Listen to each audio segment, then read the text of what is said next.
તો ગુજરાતમાં BSc nursing, GNM, ANM, physiotherapy, BSLP, BNYS વગેરે કોર્સીસ માટે ઘણા બધી વિદ્યાર્થીઓએ ગુજરાતમાં રજિસ્ટ્રેશન છે તે કર્યું છે.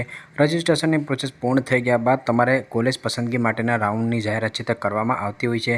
દર વર્ષે વાત કરીએ તો દર વર્ષે તમારી જે એડમિશનની પ્રોસેસ છે એ જુલાઈ મહિનાના લાસ્ટ વીકમાં અથવા તો ઓગસ્ટ મહિનાના પ્રથમ વીકમાં ચાલુ થઈ જતી હોય છે. એટલે કે જે કોલેજ પસંદગીની પ્રોસેસ છે એ જુલાઈ મહિનાના એન્ડમાં અથવા તો ઓગસ્ટ મહિનાના પ્રથમ વીકમાં ચાલુ થઈ જતી હોય છે. આ વર્ષની વાત કરીએ તો 2 વખત ફોર્મ ભરવાની જાહેરાત કરવામાં આવી હતી. પહેલાં જે વિદ્યાર્થીઓ પ્રથમ ટ્રાય પાસ થયા હતા એ વિદ્યાર્થીઓ માટે રજિસ્ટ્રેશનની પ્રોસેસ ચાલુ કરવામાં આવી હતી અને આ વર્ષે જે 20 વર્ષ જૂનો નિયમ હતો એ બદલી નાખવામાં આવ્યો છે. એમ કે જે પણ વિદ્યાર્થીઓ પૂરક પરીક્ષામાં પાસ થયા હોય એ વિદ્યાર્થીઓ પણ હવે બીએસસી નર્સિંગ, જીએનએમ, એએનએમ વગેરે કોર્સીસ છે તે કરી શકે છે. તો એના માટે જે નવું શિડ્યુલ છે એ પણ ડિક્લેર કરવામાં આવ્યું હતું.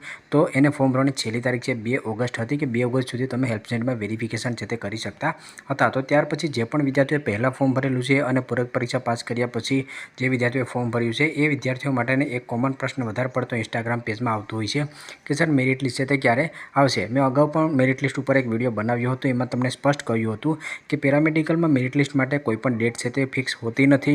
પરંતુ ગુજરાતમાં જ્યારે મેડિકલ કક્ષાના કોર્સીસની પ્રથમ રાઉન્ડની પ્રોસેસ પૂર્ણ થતી હોય છે એની આસપાસ જ ગુજરાતમાં મેરિટ લિસ્ટ અથવા તો કોલેજ પસંદગીની પ્રોસેસ છે તે ચાલુ થતી હોય છે. આ વર્ષની વાત કરીએ તો ઘણું બધું મોડું થઈ ગયું છે કારણ કે બીજી વખત ફોર્મ ભરવાની જાહેરાત કરવામાં આવી હતી. એના લીધે મેરિટ લિસ્ટ છે એ પણ હજુ ડિક્લેર કરવામાં આવ્યું નથી. મેરિટ લિસ્ટ ડિક્લેર કરવામાં આવશે ત્યાર પછી મેરિટ લિસ્ટ રિલેટેડ કોઈ પણ ક્વાયરી હોય તો એના માટે 3 થી 4 દિવસ નીકળી જતા હોય છે અને ત્યાર પછી તમે કોલેજ પસંદગી કરી શકતા હોય છે, કોર્સ પસંદગી છે તે કરી શકતા હોય છે. તો હાલ અત્યારે તમારું મેરિટ લિસ્ટ પણ ડિક્લેર નથી કરવામાં આવ્યું, પરંતુ હવે તમારું જે મેરિટ લિસ્ટ છે એ આ અઠવાડિયાની અંદર ડિક્લેર થઈ શકે એમ છે કારણ કે 11 તારીખ સુધીમાં મેડિકલ કક્ષાના કોર્સીસ માટેના પ્રથમ રાઉન્ડની ચોઇસ ફિલિંગની પ્રોસેસ છે તે પૂરી થઈ જશે. તો જે વિદ્યાર્થીઓને મેડિકલ કક્ષાના કોર્સમાં નામ મળતું હોય એ વિદ્યાર્થીઓએ પેરામેડિકલમાં પણ ફોર્મ ભર્યું હોય તો એ અહીંયા પણ કોલેજ પસંદગી છે તે કરતા હોય છે. તો એથી કરીને તમારું જે મેરિટ લિસ્ટ છે એ અઠવાડિયામાં ડિક્લેર થઈ શકે એમ છે અને કોઈ પણ ફિક્સ ડેટ હોતી નથી. કદાચ કમિટી નક્કી કરે તો અત્યારે પણ ડિક્લેર કરી શકે અને 10 દિવસ પછી પણ ડિક્લેર કરી શકે. પરંતુ જે અમારા વર્ષોનો અનુભવ છે એ મુજબ તમને કહું તો તમારું જે પ્રોવિઝનલ મેરિટ લિસ્ટ છે આ અઠવાડિયામાં ડિક્લેર થઈ જશે. જ્યારે તમારું મેરિટ લિસ્ટ ડિક્લેર થશે ત્યારે એના પર પણ હું ડીપમાં તમને માહિતી આપતો વિડીયો બનાવી દઈશ અને તમારું મેરિટ લિસ્ટ ડિક્લેર થયા પછી તમારા મેરિટ અનુસાર તમારે કેવી રીતે કોલેજ પસંદગી કરવાની છે, સરકારી કોલેજ પસંદગી કઈ રીતે કરવાની છે અને તમારે કોર્સ પસંદગી જેમ કે કોઈકને બીએસસી નર્સિંગમાં જવું હોય, કોઈને જીએનએમમાં જવું હોય, કોઈને ફિઝિયોથેરાપીમાં જવું હોય તો કઈ કઈ બાબતો તમારે ધ્યાનમાં રાખવાની છે એના પર પણ હું વિડીયો છે તે બનાવી દઈશ.